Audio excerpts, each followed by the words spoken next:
Okey, tuan-tuan, bisnes memang ada risiko. Kalau tuan-tuan pernah loss 500,000, saya lebih daripada tu. Sebab bisnes saya tu saya kata tadi, bisnes atas kepercayaan. Okey, tuan-tuan, saya tanya, pinjam duit salah tak? Ha? Kak, jangan malu-malu kak. Kita tak tahu bila lagi kita boleh bersama. Malam ini adalah malam kita bersama. Pinjam duit salah tak? Salah kalau tak bayar. Betul. Kita sign lah agreement nak beli kereta kan, tak bayar, orang ambil. Betul. Okey, untuk menjawab soalan abang tadi bang, saya meniaga emas. Kenapa saya nak perlu minta dengan bank negara? Kedai emas saya, salah satu produknya adalah dinar. Kalau hari ini saya cerita, kak, saya ada gelang emas, rantai emas. Alah, Sandakan tak ada kedai emas ke? Nampak kan? Jadi, kecuali saya main saham, saya tak ada barang yang diceritakan. Maya, bagi duit, bagi duit. Hari ini saya berdiri dekat sini dengan produk yang saya ada. Sama ada sahabat saya sebut atau tidak, tuan-tuan, saya dah menjaga emas, barang realiti. Cuma saya nyatakan tadi kenapa saya buat benda ni, kerana emas yang saya nak ambil tu lagi banyak, perlukan modal lagi besar. Jadi saya kongsi lah, pinjam duit sikit. Itulah keadaannya. Jadi dalam abang kata tadi ada lesen ataupun tidak ada lesen, bang, saya kongsi dengan abang satu. Ada satu perniagaan dalam section 39B dalam kurungan. Perniagaan itu kalau kena tangkap, gantung sampai mati. Orang pun boleh menjaga. Benda tu pun orang menjaga. Tak boleh masuk dalam tayar, masuk dalam beg. Lala sekali, telan, besok berak, keluarkan, pecah dalam perut, mati. Jual dadah. Tahu risiko kena gantung, dia menjaga. Abang sebut saya pasal lesen. Dekat Malaysia ni, lesen kedai arak dia bagi, lesen rumah urut dia bagi, lesen judi dia bagi.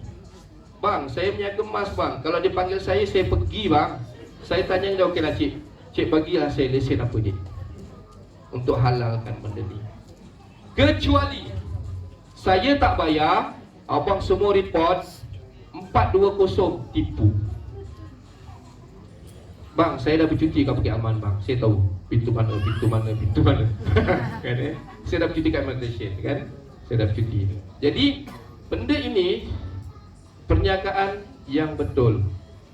Saya tadi ada beritahu kan, yang sudah-sudah. Saya tidak berada di tempat itu. Saya tak tahu. Jadi saya cerita apa yang saya tahu lah. Bisnes saya.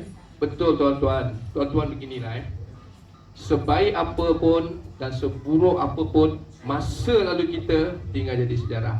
Tak akan berulang. Tapi kita masih ada harapan untuk hari depan. Betul, besok pasti ada. Tapi adakah milik kita?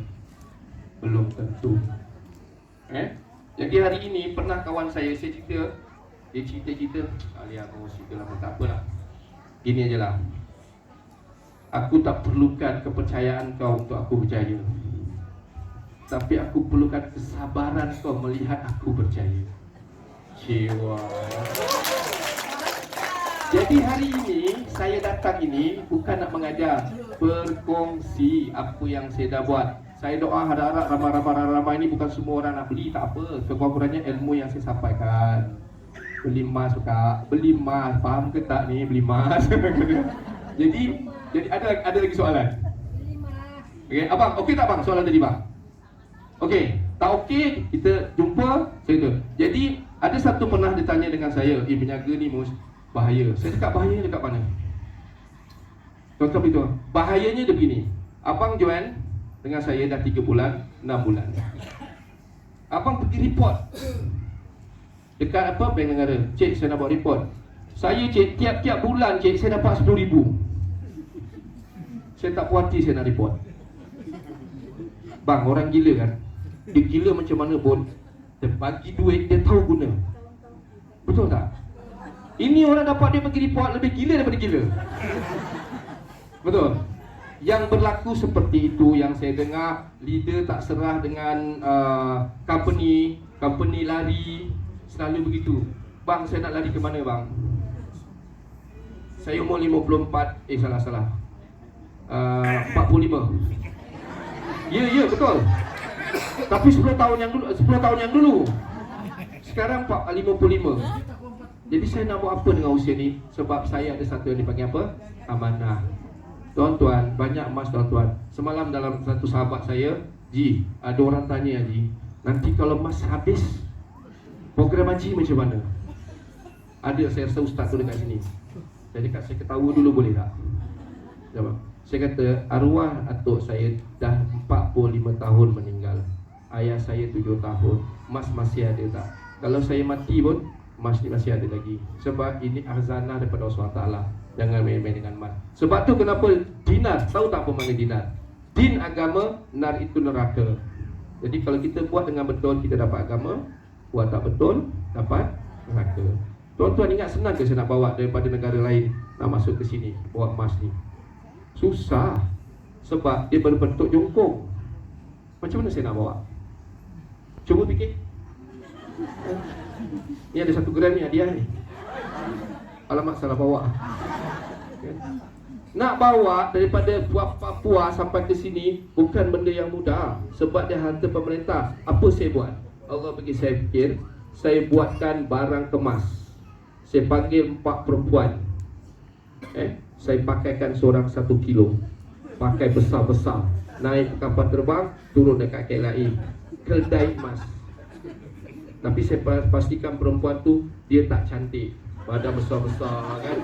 Jadi kalau custom tanya pun jalan je. Sebab nak bawa 1 kilo mana boleh orang yang kurus. Bayangkan kalau ini 300 gram tak macam gini kan. 4 orang. Sampai kat sini baru saya buka, leburkan balik kan. Jadi benda ni dia tak untung, tapi dia tak rugi, tapi saya tak untung banyak. Akhirnya saya gunakan kawan saya, kapten kapal. Dia bawa 2-3 kilo. Itu pun lama-lama manusia kan. Akhirnya saya fikir.